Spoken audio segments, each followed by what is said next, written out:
Bienvenue à toutes et à tous et merci d'avoir choisi la chaîne des références pour votre information. Voici les principales articulations de ce journal. Les ministres d'État et ministres de l'EPST séjournent à Banzangungu dans le Congo central. Sur place, Willy Bakonga a donné les kits Covid-19 pour rassurer les parents, élèves et enseignants pour confirmer la reprise des cours à partir de ce lundi. Le monde entier va célébrer la journée internationale des peuples autochtones le 9 août. À Kinshasa, la cérémonie officielle a eu lieu au jardin botanique ce samedi 8 août, sous le haut patronage du chef de l'État. Le général des brigades Thomas Kisezo a présidé la cérémonie de la clôture de la formation du recyclage du bataillon spécial d'intervention de la 32e région militaire basée en Ituri.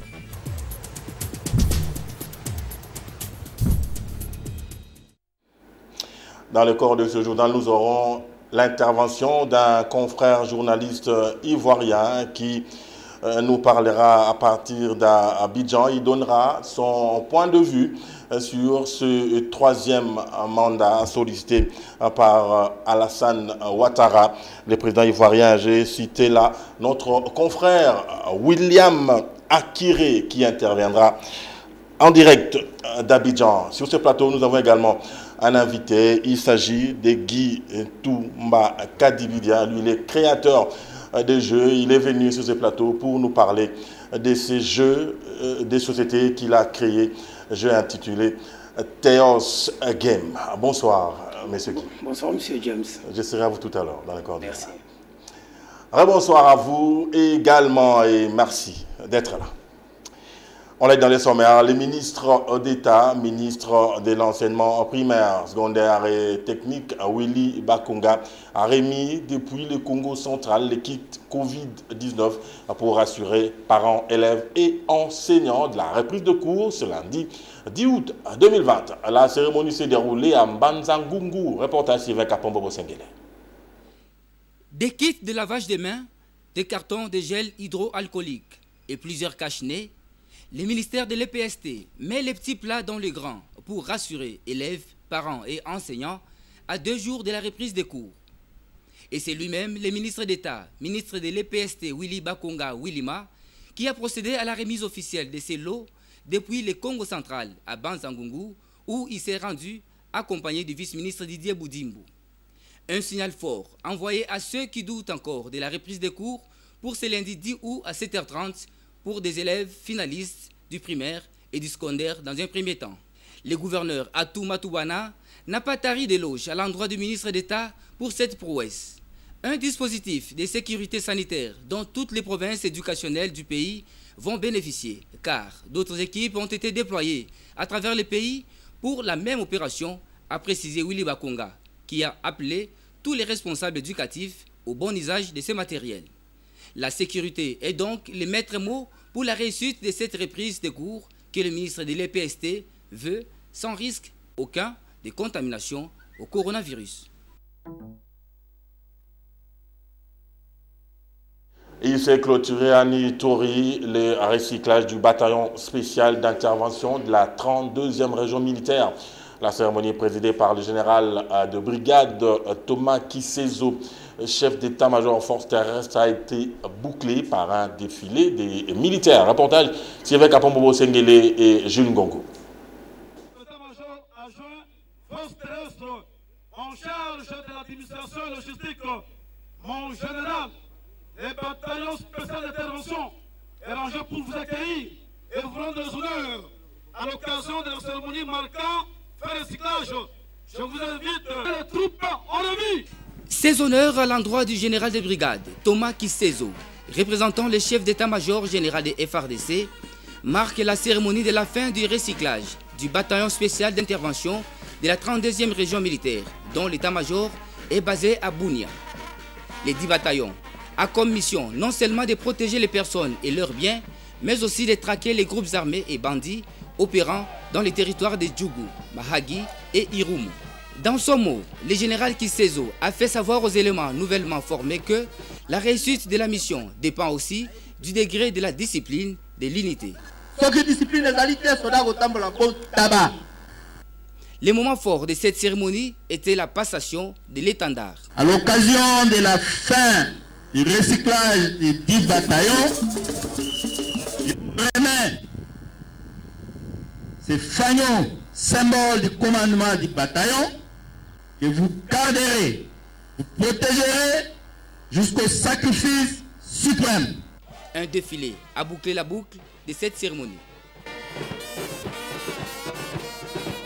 Après le défilé, c'est la joie. Le chef d'état-major. Le tribunal militaire des garnisons de Kinshasa à Gombe, siégeant au premier degré en chambre foraine, au camp Mbaki, dans l'affaire premier sergent Molema Yendina Justin, a auditionné le jeudi dernier les 10 prévenus sur l'infraction de meurtre, lui reproché par les ministères publics. Une fois de plus, Sylvain Kapombo Sengele. C'est au camp Mbaki, dans les installations de l'état-major force aérienne situées dans la commune de Barumbu, que s'est tenue l'audience du tribunal militaire de garnison de Kinshasa à Gombe, siégeant en chambre foraine au premier degré, dans l'affaire opposant l'auditeur militaire des garnisons, ministère public et la partie civile, au prévenu premier sergent Molema Yendina Justin de la base aérienne d'Endolo.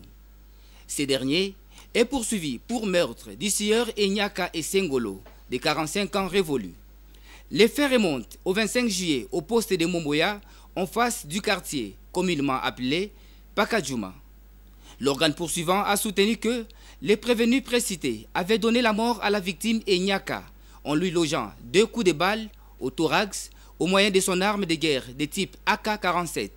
Séance tenante, l'organe poursuivant a produit des douilles et des photos attestant que la dite victime a été bel et bien atteinte par balle et succombé immédiatement.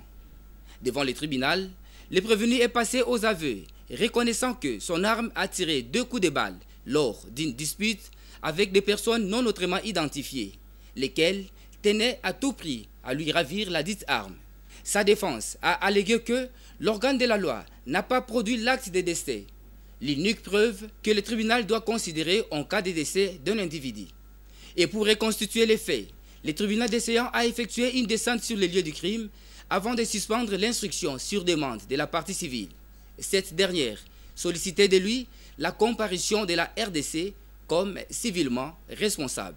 La cause a été renvoyée à jeudi 20 août pour la poursuite de l'instruction. Ça a été dit dans le sommaire, le monde entier va célébrer la journée internationale des peuples autochtones ce dimanche 9 août.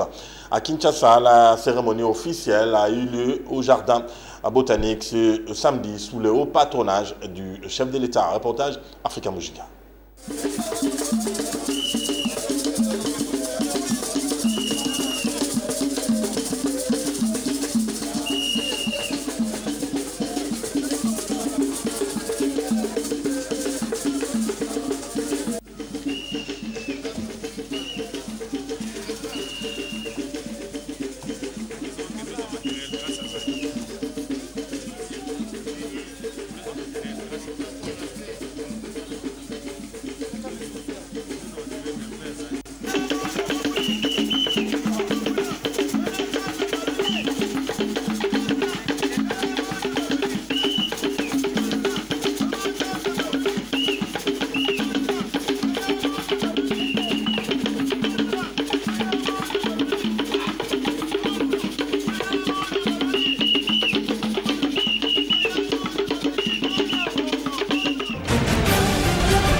Il est avec nous sur ce plateau, Guy Toumba Kadibidia. Je l'ai annoncé comme créateur de jeux de société. Il a créé ces jeux dénommés Theos Game. On va parler avec lui. Rebonsoir, monsieur Toumba Kadibidia. Bonsoir, monsieur James. Sommairement, brièvement, qui est Toumba Kadibidia, Guy? Ayant plusieurs casquettes, mais ce soir je me présente comme un créateur de jeux de société sur plateau, dénommé Theos Game, un jeu qui a pour mobile d'encourager ses amateurs à la lecture biblique. Voilà, on va parler longuement de ce jeu au cours de cet entretien avec vous dans ce journal. Mais dites-nous, à part ces jeux, vous avez déjà créé un autre jeu ou c'est votre première invention? Effectivement, il y a, la liste elle est longue, mais comme ce n'est pas encore édité et que je suis d'abord sur un Theos Game, je préfère qu'on en parle d'abord.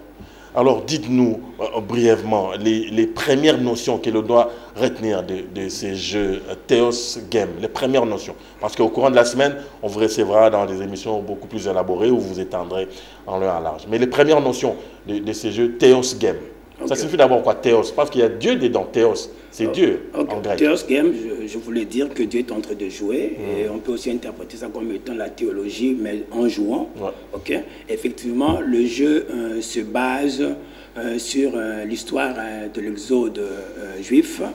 Le but du jeu en soi, le premier qui arrive à Canaan, il gagne le jeu. Vous allez remarquer dans le plateau du jeu, il y a 4 camps. Ce jeu, ça se joue à 4 personnes, 4 groupes de personnes, 3 minimum 2 personnes. Le but étant d'arriver le premier à Canaan. Mais pour ce faire, il faudrait chercher le point dans le chiquier du milieu où il y a une série de... Vous avez une latte là, vous pouvez nous montrer à partir de la case qui est là, qui est à côté de vous, pas très loin. Par exemple, là, oui. Chaque joueur a un camp comme tel. Oui. Et le but du jeu, c'est que le joueur devait délivrer son Israël qui est en esclavagisme en Égypte pour arriver à Canaan. Exact. Okay? Et c'est comme ça pour chaque camp. Maintenant, pour ce faire, le joueur doit utiliser les 3 pions qui représentent le tribu d'Israël. Vous allez remarquer en 4 camps, ça fait 12 tribus. Ça veut dire que chaque joueur va utiliser 3 tribus. Et ces camps ont été conçus exactement selon le renseignement biblique que Dieu avait donné à travers Moïse, que lorsqu'il devait camper, il ne devait pas camper de n'importe quelle manière. Il devait respecter le point cardinal, d'où on avait donné à l'est le camp de Juda, à l'ouest le camp d'Éphraïm, au nord le camp de Dan, au sud le camp de Rébin. À ses côtés, leurs frères et d'autres tribus. Et c'est comme ça que le jeu s'organise. Et quand on n'a pas assez de connaissances dans la Bible, on ne sait pas évoluer. Parce que le message... Donc c'est un jeu qui demande une connaissance assez approfondie sur la Bible. Effectivement. Mais on peut également apprendre des notions de la Bible à partir de ce jeu. Effectivement. Mais dites-nous, les dés qui sont au milieu du jeu là, servent à quoi, les 2 dés là? Le 2 dés là, c'est à partir de ça que le tribut, c'est-à-dire les 3 pions que possède chaque joueur, va procéder à la quête de points. Ouais. Ça veut dire c'est lorsqu'on jette, on sort le 2 icônes, qui a dans les 6 facettes les mêmes images qu'on retrouve dans le chiquier du milieu. Et c'est lui qui propose la marche. La marche ne se fait pas au hasard, c'est par rapport aux propositions de ces dés icônes. Voilà, et il y a des symboles sur ces dés-là. Ce n'est pas des chiffres, ce sont des symboles. Donnez-nous 2 ou 3 explications. Je donne un exemple. Nous avons des symboles de couronne royale. Ouais. Okay? Ces symboles de couronne royale obligent aux joueurs de citer des séries de connaissances sur les différents rois dans la Bible. Nous avons le couronne sacerdotal pour citer le personnage sacerdotal, le juge, le prêtre, le sacrificateur. Nous avons l'image de personnage. Ça, c'est pour le peuple, le personnage dans la Bible. Nous avons également l'image de Tours. Ça, c'est pour le pays, les villages ou le contrée dans la Bible. Oui. Et nous avons l'autre image qui prend en série les endroits, le lieu dans la Bible. Le jeu donne un message que sans la connaissance biblique, personne ne peut quitter son Égypte en esclavagisme. Tout le monde est quelque part esclave dans un domaine ou bien dans un autre. Et c'est par la parole de Dieu, par sa connaissance, que nous effectuons petit à petit notre exode également. C'est ça le message clé même du jeu, mais c'est un jeu culturel comme tant d'autres jeux qui motive ses amateurs à lire la Bible d'une manière ludique, d'une manière intéressante. En jouant, les gens sont poussés à lire la Bible. Vous savez, ces derniers temps, si vous faites des enquêtes, vous allez constater que la plupart des chrétiens n'ont pas le temps de lire la Bible à la maison. Ils se contentent des homélies qui sont dites à l'église et ils ne prennent pas le temps de lire la Bible à la maison.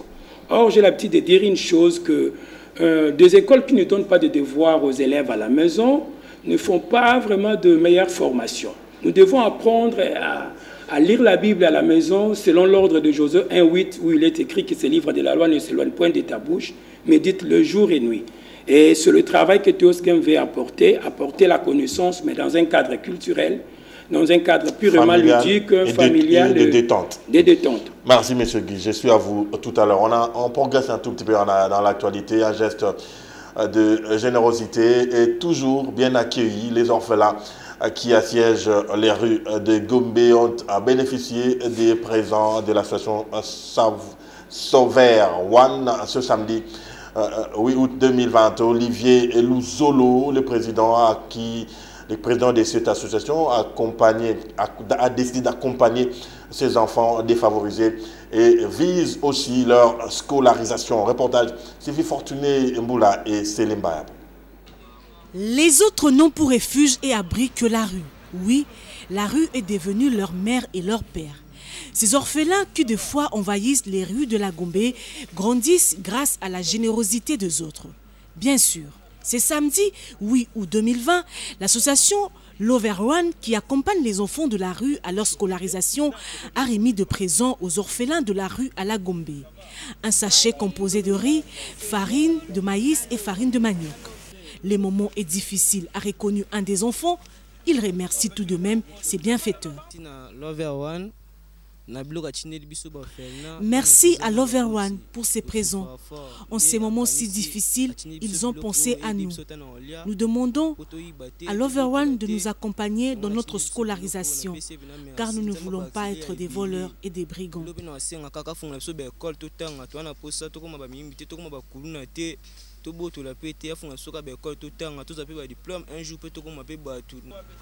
Ces enfants défavorisés ont besoin de l'amour, d'où le geste opposé doit être circonscrit dans l'un des objectifs de Lover One. Vous êtes sans ignorer que nous on vient de passer dans un moment difficile, un moment de confinement par rapport à ces pandémies Covid-19. Et alors ces moments très difficiles, il y a ceux qui veulent aussi aider ces enfants. Ils nous ont contactés parce que nous sommes avec des enfants et nous sommes venus déposer ces histoires au nom de cela, au nom de Lover One, au nom du président de Lover One, je dirais Olivier Louzolo et tous les membres de Lover One. Ces enfants ont besoin du soutien, de l'encadrement de tout un chacun. C'est ainsi vos dons, legs, seront les bienvenus dans Lover One et nous en ferons bon usage. Se former est le meilleur moyen de rendre à l'autre ce qu'on a appris, car on ne donne que ce que l'on a, comme l'a toujours signifié Olivier Louzolo, président de Lover One. Revenons à présent sur ce reportage qui nous a fait faux bon tout à l'heure. Il s'agit de ce reportage sur la Journée internationale des peuples autochtones. Vous savez, le monde entier va célébrer la Journée internationale des peuples autochtones ce dimanche 9 août à Kinshasa. La cérémonie officielle a eu lieu au Jardin botanique ce samedi sous le haut patronage du chef de l'État. Reportage Africa Mujinga.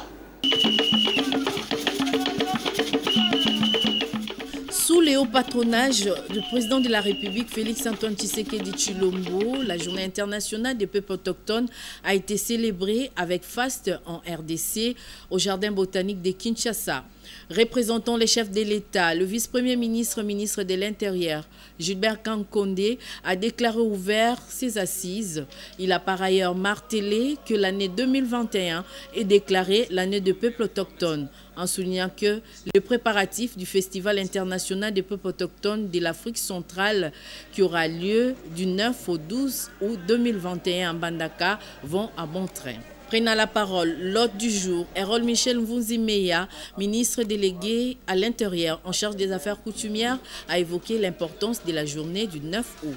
Il me soit permis, à cette occasion, de rendre une fois de plus un vibrant hommage au président de la République, chef de l'État, son Excellence Félix-Antoine Tshisekedi Tshilombo, qui a permis la célébration avec faste de cette journée pour manifester tout son soutien au processus de valorisation de cette frange de la population longtemps discriminée dans notre pays.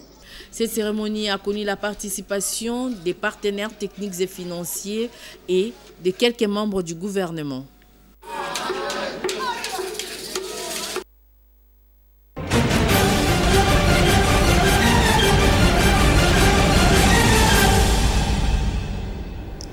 À notre invité, je l'ai annoncé en début de ce journal, il est en direct d'Abidjan. On va le joindre tout de suite. Il s'agit du journaliste ivoirien William Akiré, à qui je pose d'ailleurs la première question. Bonsoir William Akiré.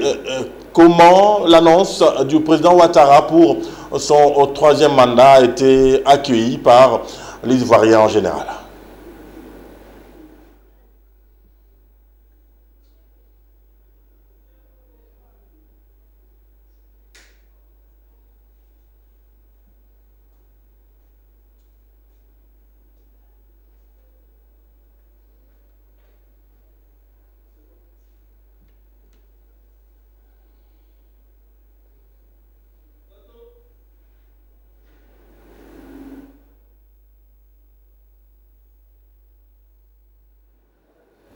Problème de faisceau, on va tenter de rejoindre Abidjan dans un instant. Le temps pour nous de prendre les impressions de notre invité sur ce plateau, Guy Toumba Kadibidia, qui nous parle de ce jeu de société dénommé Theos Game. Mais monsieur Toumba, vous avez créé ces jeux il y a plusieurs années, vous m'avez dit, dans le groupe. Depuis quelle année exactement? C'est depuis 2002 que ce jeu existe. Quelles sont les démarches que vous avez menées pour essayer de faire connaître ces jeux et peut-être les produire en grande quantité? Donc, la toute première démarche que j'ai faite, c'était d'abord de protéger le jeu est protégé dans l'espace de mon pays. Et je regrette d'avoir été égoïste, ça je m'excuse, parce que c'est un jeu où je le gardais uniquement pour le mien, ma famille, mes frères et sœurs. Et comme c'est un jeu, je l'ai inventé, j'étais encore dans mon adolescence. Au fur et à mesure que nous en avons consommé, nous avons été bénis et nous avons compris le message clé de cette inspiration. C'est comme ça que moi et toute ma famille nous sommes révoltés pour dire nous ne devons pas pécher, nous devons mettre à la disposition de tout le monde ce travail qui est pédagogique, qui peut aider la plupart des gens à revenir sur le premier amour, qui est l'amour de la lecture. Parce que, vous savez, je fais juste une petite illustration, je vous dis une petite anecdote. Ouais, le premier amour, lorsque nous sommes encore les adolescents, et nous sommes trop attachés aux petites missives qu'on se faisait entre toi et ta petite amie, et tout ça, des petites lettres. L'amour est basé sur la lecture. Tu dois lire ton amour. Et plus on avance avec la technologie, est venu les SMS. Et maintenant, ce sont les réseaux sociaux qui sont vraiment explosés de messages des amoureux. Et effectivement, la Bible, c'est un message du Père Céleste, un message d'amour que le Père, le Dieu créateur, a envoyé à tous ceux qui ont foi en lui. Mais seulement, malheureusement, et notre constat actuellement, les chrétiens lisent de moins en moins la Bible. Et nous nous sommes rendus compte que Theos Game est l'une de pédagogie que l'Esprit a inspiré pour encourager les gens à lire la Bible dans un cadre purement de jeu, un cadre trop de tondi. Exact. Merci. On va rapidement rejoindre Abidjan où nous attend William Akir. On a tenté de les rejoindre tout à l'heure, mais les faisceaux la liaison spatiale nous a fait défaut. Je crois que tout est en ordre maintenant. On va prendre William Akiré. On parle de ce troisième mandat qu'on va solliciter en octobre. Le président Alassane Ouattara, le président ivoirien, il l'a annoncé d'ailleurs depuis quelques jours. Comment les Ivoiriens dans leur ensemble avaient accueilli cette nouvelle de Ouattara?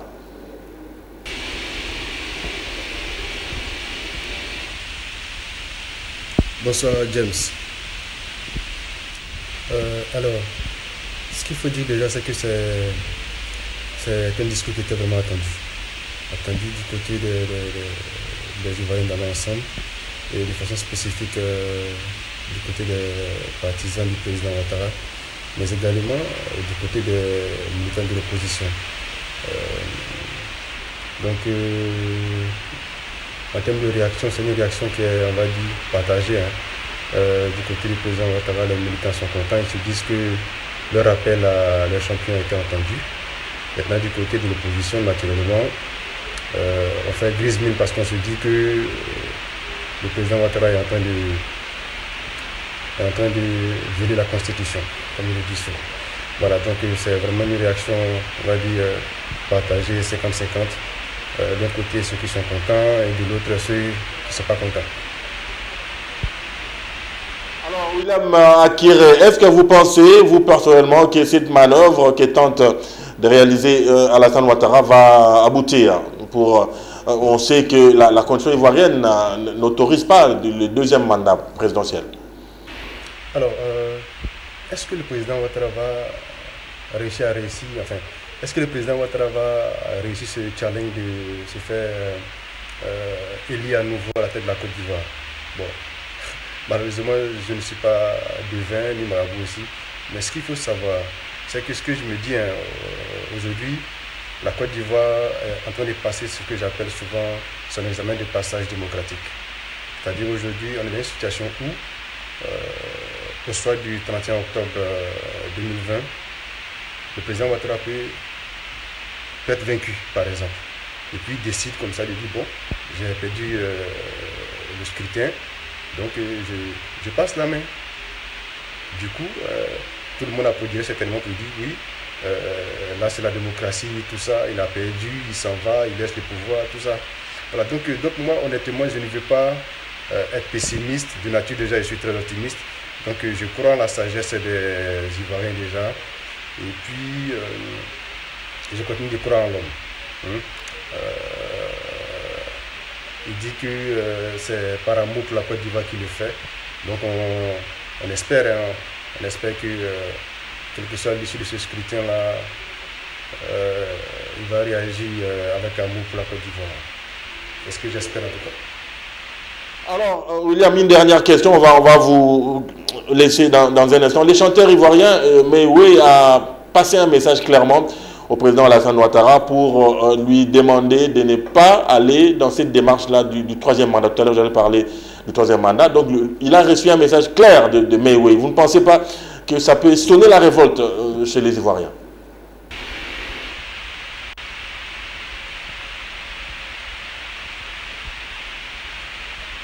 Oui, justement, concernant cette réponse du chanteur Meïwé, je voudrais dire que l'effet n'est pas forcément d'appeler au soulèvement des Ivoiriens, tout ça.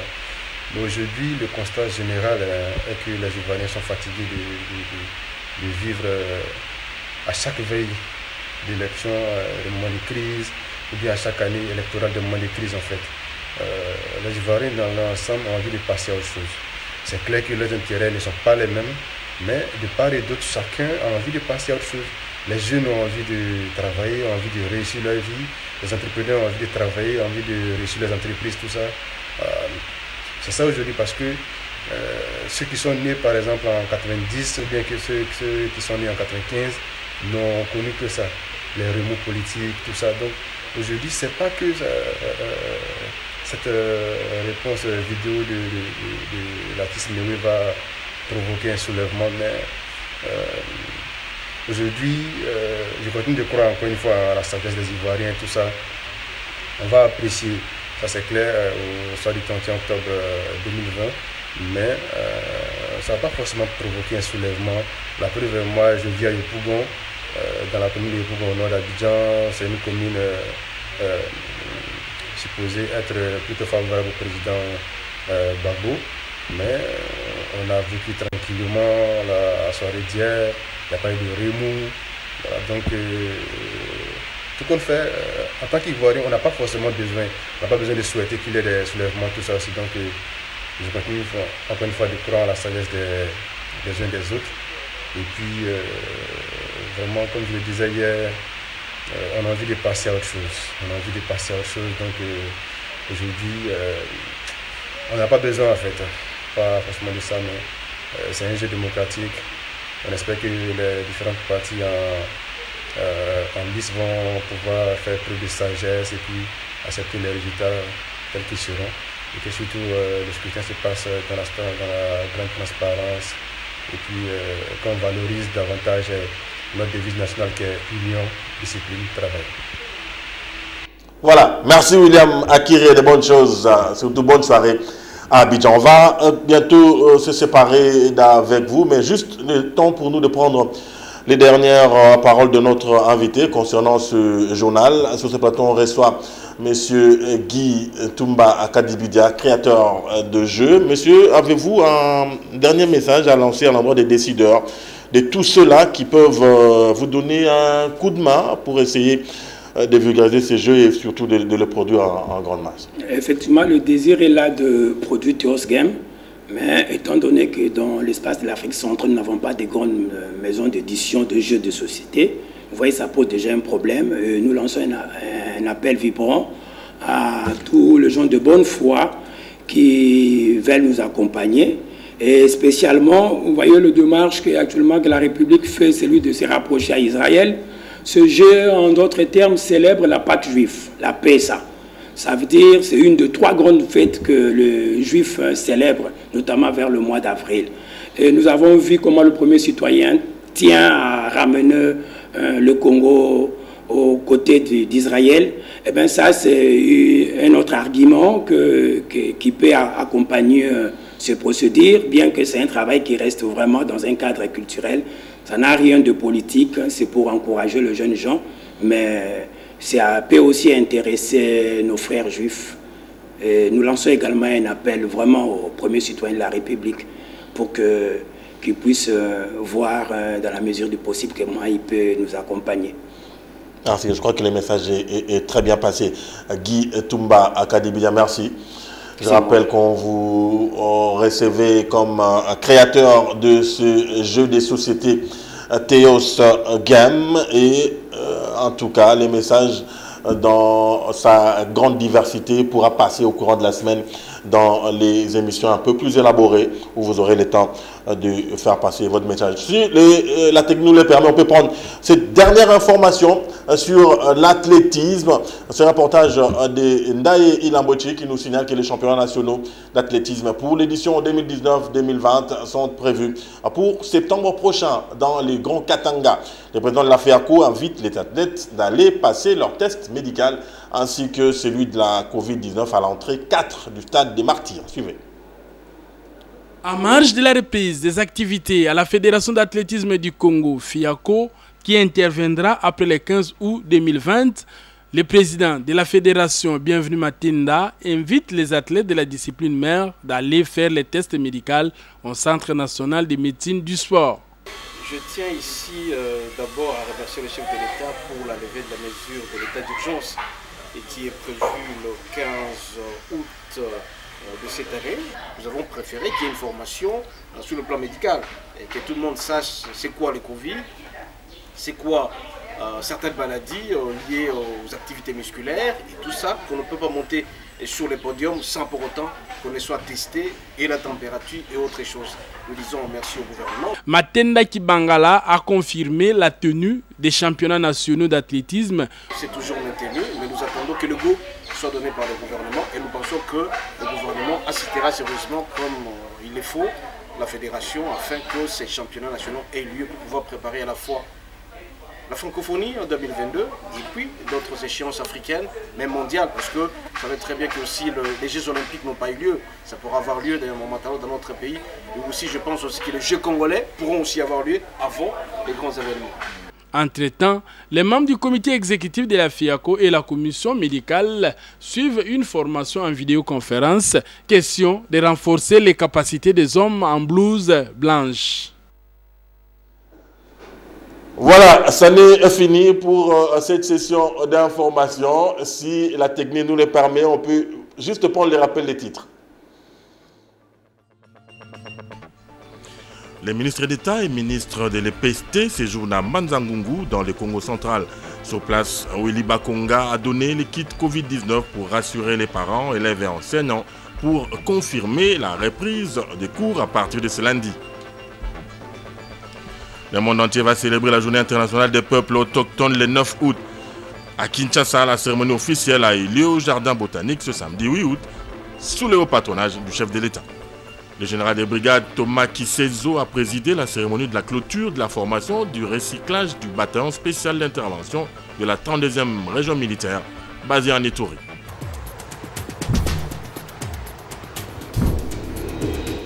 Voilà, merci à vous et excellente soirée en compagnie de programme La Chaîne des Références. Portez-vous bien.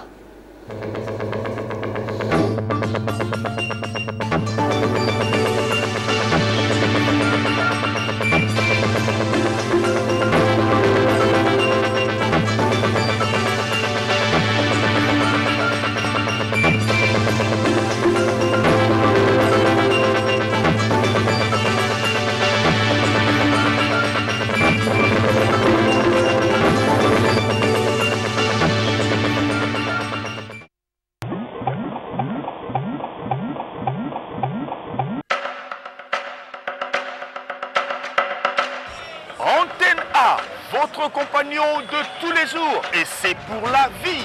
Avec son programme complet sur la culture, musique, théâtre, comédie, sculpture, art plastique, art dramatique, art cinématographique, tout sur Antenne A, la chaîne de référence.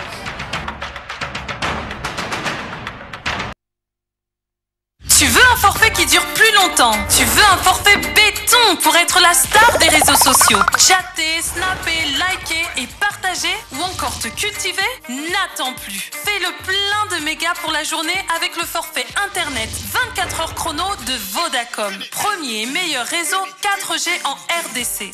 Découvre les nouveaux forfaits journaliers pour apporter encore plus de fun dans tes journées. Désormais, compose étoile 11 41 étoile 80 dièse et obtiens 500 mégas à 80 unités seulement. Ou encore, va sur M-Pesa et compose étoile 11 22 dièse et obtiens ton forfait 1 giga à 1 $. Valide 24 heures ou via My Vodacom app pour une validité de 48 heures. Et si tu consommes encore plus de mégas, compose étoile 11 41 étoile 150 dièse et obtiens ton forfait 1.5 giga à 150 unités. Maintenant, tu peux profiter au calme du meilleur réseau 4G en RDC. Plus d'infos au 11 11. Restons solidaires, restons connectés. Ready?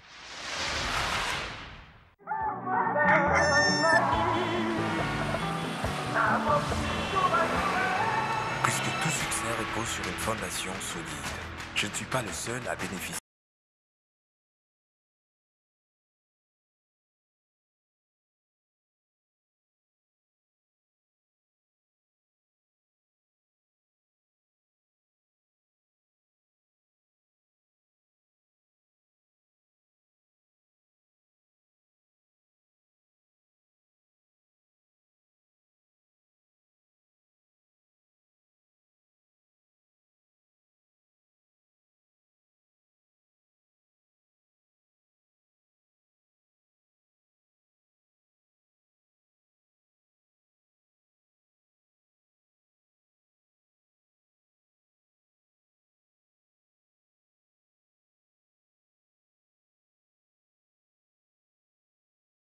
Famille Finca.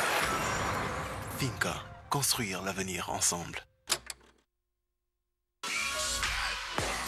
okokisiko kolanda ba programme na yo ya kitoko na nzela ya application mobile Bleu OTT oyo Bleu Sat na Africell babongiseli yo. Landa étape oyo pona kosepela na application mobile Bleu OTT. Ozali na sim Africell. Soki eza te, luka yango osomba. Et si o télécharger pe installer application na yo. Fongola connexion na osikoyo na sim Africell. Notez bien, application na biso ekoli